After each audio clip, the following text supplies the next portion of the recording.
Bonjour à tous mes chers petits auditores. Alors, est-ce que j'ai vraiment donné comme titre de l'épisode un jeu de mots douteux et bancal? Oui.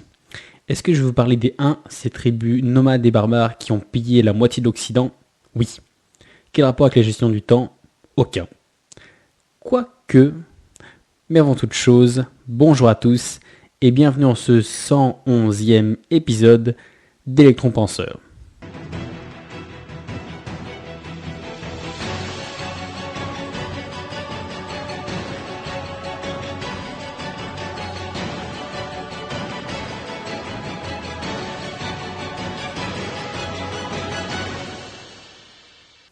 Bien, aujourd'hui en fait, comme tu as pu le voir, avec ce titre un peu n'importe quoi, on va parler d'histoire. Parce que oui, si tu t'en demandes de quoi il en retourne, que tu n'as pas vraiment compris un peu l'histoire, en fait c'est un jeu de mots entre le nombre 1, UN, et le peuple des Huns, H-U-N-S. Voilà, c'est la petite intro. Mais là tu vas te dire, mais sacré nom de bon Dieu de bordel de merde, qu'est-ce que ça vient foutre dans un podcast sur la gestion du temps? Parce que tu pourrais très bien te dire, il veut parler histoire, il y a plein de podcasts géniaux sur le sujet, j'en ai déjà conseillé quelques-uns, donc voilà, chacun son truc, si lui fait un truc sur la gestion du temps, il n'a pas besoin de parler histoire. Alors de 1, déjà, je suis chez moi, je fais ce que je veux, ok, et ensuite tu vas voir que finalement, c'est peut-être pas si absurde que finalement les ponts et les connexions sont pas tant que ça tirés par les cheveux. Alors tout d'abord, quand on te dit 1, donc la tribu des 1 avec un H, tu penses à quoi? Alors tu vas penser vite fait à Attila, la Horde, les chevaux, les maisons violées et les femmes en feu, ou l'inverse. À la rigueur pour les plus pointilleux ou les plus recherchés, ou voilà, c'est les plus passionnés un peu comme moi, ça va peut-être te parler de chants cataloniques, d'exodes barbares, voire même de Age of Empires. Ok, alors du coup, pour pas déroger à la règle d'habitude, je vais te raconter une histoire. Donc, d'habitude je le mets un peu en conclusion, là je vais le mettre en intro et en fait tu vas voir que ça a du sens. Donc une histoire, mais cette fois-ci une histoire de la grande histoire. Alors aujourd'hui, tu te doutes, on va parler d'Attila. Alors Attila, pour faire un bref résumé, il est né en 395 au milieu de rien, dans la plaine de pas grand-chose, au lieu dit fin du trou du cul du monde. Bref, le gars, il a pas un grand pédigré dès le début. Il est noble de par ses parents et tout ça, de par son père.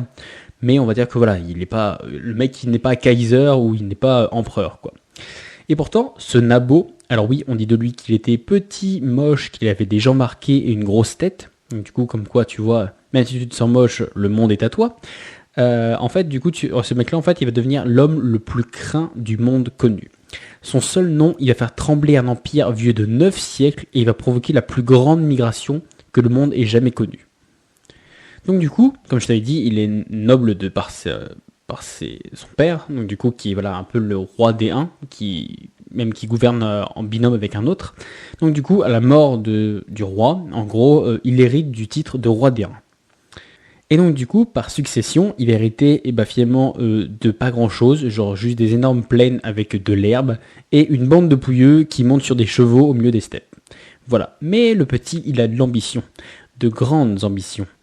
Donc du coup, il les hérite du titre de roi des Huns, mais il l'hérite pas tout seul, il l'hérite avec son frère. C'est pas grave.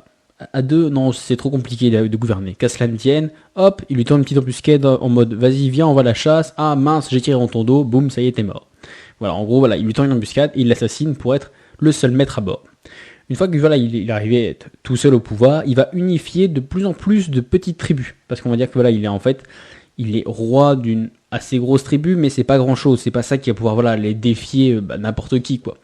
Et donc du coup, ce qu'il va faire, c'est qu'il va grignoter les petites, et puis les petites, et puis les petites, et puis voilà, tout doucement, il va un peu absorber tout ce qu'il rencontre pour former une immense tribu, un immense empire, un empire unique. Alors attention, toute la subtilité, c'est pas unique dans le sens, c'est le seul, dans le sens, c'est l'adjectif de un, unique, H-U-N-I-Q. Alors du coup, fort de cette formidable armée de flingués sur des chevaux, il va commencer à vouloir un peu grignoter le monde entier. Alors manque de peau, il commence pas du bon côté de la carte, parce qu'il commence par attaquer les Perses en premier, donc du coup les Perses ils sont quand même sacrément costauds, genre depuis Alexandre, il n'y a pas grand monde qui les a fait trembler, et donc du coup, il va se briser les dents 2 fois, et finalement on va dire que par dépit, il va tourner plutôt son regard vers l'Occident. Et là, ça sent très mal pour nos ancêtres. Parce qu'en fait, il va déferler sur l'Europe tel un raz-de-marée. Il va briser toutes les défenses, il va anéantir toutes les armées, et il va réduire en esclavage ceux qui n'ont pas eu le temps de choper un blablacar à temps pour quitter le pays. Donc du coup, voilà. On va dire que même il commence par faire la cité la plus riche, la plus solide un peu de l'époque, à part Rome, c'est Constantinople. Donc du coup, c'est la première chose qu'il y a sur son chemin. Bon. Il n'arrive pas à rentrer dedans parce que les murailles sont grandes, mais bon, il file tellement la pétoche aux mecs qui sont à l'intérieur qu'ils arrivent à lui filer une rançon juste pour qu'il se sauve. Voilà, donc en gros, il n'a même pas eu besoin de rentrer pour qu'il lui file du fric. Alors du coup, comme je te l'ai dit, il va réduire en esclavage un peu tout ce qu'il croise. Parce qu'en fait, ce qu'il faut savoir, c'est ce que nos livres d'histoire, ils s'appellent invasion barbare, entre parenthèses, barbare, parce que on appelle ça barbare juste parce qu'en fait, c'est les Romains qui écrivaient les livres, donc voilà, les chrétiens et tout ça, et qu'en gros, barbare, ça désigne juste ceux qui sont pas romains, ceux qui sont pas latins. Voilà. Exactement la même chose que les païens, en fait, c'est juste une définition de tout ce qui est pas chrétien, ou de tout ce qu'en gros est pas dans ta religion. Voilà. Parenthèse fermée. Donc du coup, en fait, c'est pas une invasion barbare. En fait, c'est une exode de milliers de personnes, de centaines de peuples et de tribus qui préfèrent tenter leur chance en forçant un empire romain qui est un peu vacillant, qui commence un peu à battre de l'aile, plutôt que de risquer de croiser le fer avec Attila et sa bande. Donc du coup, comme je te l'ai dit, c'est pas une invasion, c'est une fuite. Et d'ailleurs, pour une raison inconnue, donc sûrement pour faire du tourisme, je me demande, je pense peut-être pour se balader sur le Trocadéro et aller s'acheter une petite tour Eiffel, son objectif à Attila, c'est Paris. À l'époque, je crois que ça s'appelle déjà Paris, mais voilà, on se doute qu'il y a déjà une espèce de rayonnement un peu culturel déjà de la ville. Donc du coup, son objectif, c'est Paris. Et là, tel un bon petit soldat de développement personnel en mode no pain, no gain, crois en tes rêves, tu vas y arriver et tout ça, c'est son objectif. Il fait tout pour y arriver, il se donne le moyen de ses ambitions, il rase tout sur son chemin, il laisse des milliers de cadavres derrière lui, des cités en flammes, mais il est un peu trop sûr de lui, un peu comme voilà finalement tous les mecs on est tous passés par là, hein, tu sais, tu penses un peu que ça y est, tu vas révolutionner le monde et boum, la réalité te tombe dessus. Et bah lui, c'est pareil. Et donc du coup, il est vaincu par une sorte d'ultime alliance, un peu façon Seigneur des Anneaux, qui, on va dire, cette fois-ci, il lui coupe pas un doigt, mais lui met une sacrée raclée à la bataille qu'on appelle la bataille des champs cataloniques, qui est en gros une bataille à côté de Châlons en Champagne. Donc finalement, il était pas loin de Paris, mais il n'y a pas réussi. Donc du coup, après ça, un peu la queue entre les jambes, il se dit que bon, quand même, hein, il a essayé la Perse, il s'est fait refouler, il a essayé Constantinople, bon, il l'a quand même eu, mais bon, il est pas rentré dedans, et là, voilà, le truc, il voulait y arriver, il a pas réussi. Du coup, pour se venger, il fonce vers l'Italie. Et donc du coup, il ravage, il pille tout, et il s'arrête cependant aux portes de Rome. Alors du coup, la légende, elle dit que le pape qui était sur place, il a eu une longue conversation avec lui et tout ça, et qu'en gros, on ne sait pas ce qu'ils se sont dit, mais que finalement, en sortant de là, Attila, il a monté sur son cheval, et sa horde, ils sont repartis. Voilà, donc peut-être que tu verras, voilà, que certains diront que voilà, que peut-être que c'est la sagesse du pape qui a réussi à lui faire entendre raison, qu'il a été touché par la foi ou autre. Moi, je pense plutôt en fait que c'est plutôt la maladie qui ravagé ses rangs et les sacrés renforts romains qui arrivaient dans son dos pour lui botter le cul, qui ont sûrement dû convaincre le bonhomme à un peu décamper. Bref, quoi qu'il en soit, en fait, il repart vers l'est, donc exactement, de toute façon, à chaque fois qu'il se déplace, c'est toujours la même chose. Dès qu'il se déplace, il écrase de ci, de là, des petites cités, des petites tribus, il réduit tout le monde en esclavage et le reste, il brûle. Tout ça pour mourir finalement à 58 ans, étouffé dans son sommeil par un saignement de nez, avec des grands guillemets, parce que bah voyons, hein, c'est vrai que le mec, il devait expliquer sa vie je sais pas combien de fois sur un champ de bataille, et il est mort juste parce qu'il a saigné du nez. Bizarrement, juste le soir, il venait de prendre une nouvelle épouse qui avait au moins 30 ans de moins que lui. Voilà, donc c'est un peu suspect.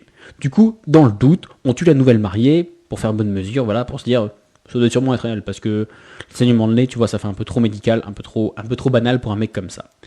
Et donc du coup, à sa mort, finalement, il est le chef incontesté d'un immense empire. En gros, ses armées, elles sont connues, elles sont craintes dans le monde entier. L'Église catholique, elle le redoute tellement même qu'elle lui a donné le nom de fléau de Dieu, en le prenant pour une espèce de cavalier de l'Apocalypse qui vient les punir pour leurs péchés. En gros, voilà, plus ou moins, elle leur fait tellement peur qu'elle réussit à faire trembler les fondements même de l'Église. Donc du coup, à lui, qui a fait basculer la géopolitique de l'Europe en faisant voilà muter des populations entières, en arrivant à briser un empire, lui qui a fait s'ébranler une religion déjà bien implantée, tellement bien implantée, que bah, finalement ça fait quand même 2000 ans qu'elle est toujours là. Donc du coup voilà, lui il a réussi à faire tout ça et il a laissé son empreinte à jamais dans le marbre blanc de l'histoire. Et pourtant, qu'est-ce qui reste de lui à part son nom? Eh bien absolument rien. Il n'a pas fait de temple, il n'a pas fait de civilisation et tout ça. Finalement, son nom, il a traversé l'histoire, mais c'est tout. Dès sa mort, ses généraux ils commencent à s'entretuer pour la succession, et alors qu'il a régné presque 20 ans voilà, à la tête de cet empire, son empire il lui survivra pas plus de 2 ans, et il va s'écrouler sur lui-même en mode de guerre intestine, jusqu'à ce que finalement, bah, ça retourne des mecs qui élèvent des chèvres au fin fond de la pampa. Alors finalement, on pourrait se dire, quelle est la morale de cette histoire? Qu'est-ce qu'il faut retenir? Quel rapport finalement avec la gestion du temps? Et bien en fait, le truc qui est important ici, c'est que finalement, peu importe que ce que tu fasses, ce soit grand, ce soit imposant, ce soit impressionnant, ce soit mémorable, l'essentiel, c'est de faire quelque chose qui te survive. En gros, quelque chose de matériel ou non. Je dis donc matériel, ça peut être par exemple construire une maison, tu vois, ça te survit pour tes enfants ou autre. Et ou non, je pense que le meilleur exemple, c'est la connaissance. La connaissance, c'est le plus grand des trésors. Et ben voilà, ça te survit parce que ça te transmet de génération en génération. Tout, voilà, Pasteur, Curie et tout ça, Lavoisier, tu vois, un peu tous ceux qui ont fait des grandes, c'est le domaine des sciences, mais tu vois, tous ceux qui ont fait un peu des grandes découvertes, Colomb et tout ça, finalement, on a retenu leur nom parce que ils ont transmis, voilà, la connaissance de quelque chose au monde, voilà, maintenant on l'a mis dans des livres, dans les encyclopédies, et maintenant ça fait partie de la civilisation. Donc du coup, en gros, finalement, c'est d'essayer de faire quelque chose que tu légueras au monde, qui aidera finalement les gens bien après que tes enfants et les enfants de tes enfants, ils soient plus qu'un tas de poussière. En fait, c'est ça vraiment d'essayer de faire quelque chose qui compte, mais dans le temps. En fait, finalement, c'est ça d'avoir une vie qui a du sens. C'est finalement, c'est ça de bien gérer et d'utiliser son temps sur Terre pour que justement l'impact il soit le plus grand possible. En gros, faire quelque chose qui te survive plus que juste ton seul nom comme Attila. Parce que finalement, quand on regarde bien, l'Empire romain, même s'il s'est effondré et tout ça, tu vois, il a quand même laissé des choses. Il a laissé des textes, il a laissé une architecture, il a laissé, c'est lui qui a influencé la langue, c'est lui qui a mis en place des lois, c'est lui qui a, voilà, d'un point de vue religieux, c'est lui qui a posé les bases. En gros, pour se dire que l'Empire romain, il a laissé, finalement, toute l'Europe, elle s'est bâtie sur l'Empire romain. C'est même pour ça que, tu sais, on a les fameuses langues latines avec, avec l'espagnol, non, l'anglais non, mais tu vois, genre l'italien ou autre. Parce que finalement, tu vois, on a la même base, on s'est basé dessus, donc la langue, ils ont même créé une langue. Donc du coup, tu vois, ils ont fait quelque chose qui leur a survécu des milliers d'années après eux. Alors que Attila, finalement, ça a juste été éphémère. C'est juste, voilà, il lui a fait un coup d'éclat, et après, finalement, rien ne reste de lui, juste à part son nom. Après, du coup, finalement, je te parle pas non plus d'inventer l'ampoule, la voiture ou la pizza. Mais donc du coup, je te parle pas forcément de révolutionner tout le monde entier de manière durable et voilà, vraiment une espèce de gros impact. Mais en gros, si tu changes la vie même d'une seule personne, c'est déjà largement suffisant. Alors une seule personne, ça peut être, je sais pas, un enfant, un conjoint, un proche, un inconnu même, un collègue, voilà. Et en gros, si tu arrives déjà modestement, tu vois, à améliorer la vie de quelqu'un ou à passer, tu vois, un petit message ou à un peu mettre ta pierre à l'édifice, du coup, voilà, t'as déjà plus ou moins rempli ton espèce de mission de pourquoi t'es sur Terre, quoi. En gros, fais de ta vie de petites actions qui te permettront d'avoir un impact, de laisser ton empreinte. Je sais que ça touche un peu l'ego, tu vois, c'est de se dire, parce que finalement, même si t'es modeste, hein, je pense qu'il y a rien qui fait plus peur à l'homme que l'oubli. C'est pour ça que, genre, voilà, on met des fleurs sur les tombes, qu'on essaye, voilà, d'avoir des prix Nobel ou autre, qu'on essaye de battre des records du monde, parce que, justement, on se dit que on veut pas être oublié. D'ailleurs, il faut savoir qu'en Égypte antique, donc voilà, ça date quand même un petit peu, la pire des condamnations, c'était pas genre de te mettre des scorpions dans la bouche, de te tremper dans la lave, ou je sais pas, de t'abandonner dans le désert et de t'empaler sur la pyramide. Non. Le pire qu'on pouvait te faire, c'était d'effacer ton nom. C'est pour ça que on a pas mal de trucs au niveau dans les hiéroglyphes ou autres, de dynasties qui ont essayé d'écraser celles d'avant, et qu'est-ce qu'ils ont fait? Elles ont fait une couche, soit elles ont fait une couche par-dessus, soit, voilà, par exemple, elles ont cassé les statues ou des trucs comme ça, parce que, du coup, le but, c'était d'effacer le prédécesseur. C'était la pire chose qui pouvait arriver.